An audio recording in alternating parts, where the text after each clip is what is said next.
Recording in progress. Hello there, and welcome to Key Stage 3 Biology. And today we're looking at organ systems. So what are organ systems?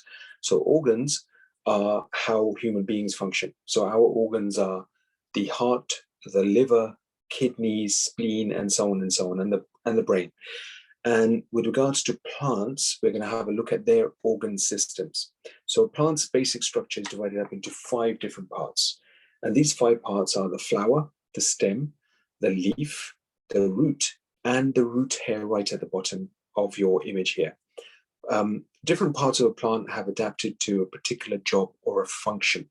So just like our organs, such as the heart, pumps the blood around the body, the plant's organs also have a unique job or function.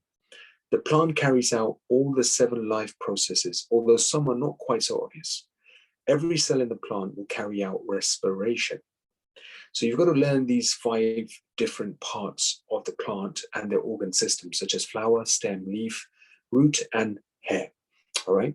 And the 7 life processes are as follows. So movement, respiration, sensitivity, growth, reproduction, excretion, and nutrition. All right. So to remember this, if just in case you forget, just remember Mrs. Gren.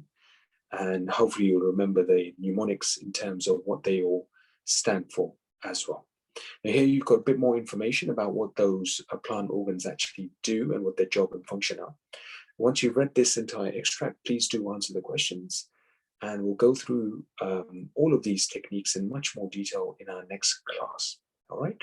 Hope this basic organ systems lesson has been useful. Take care.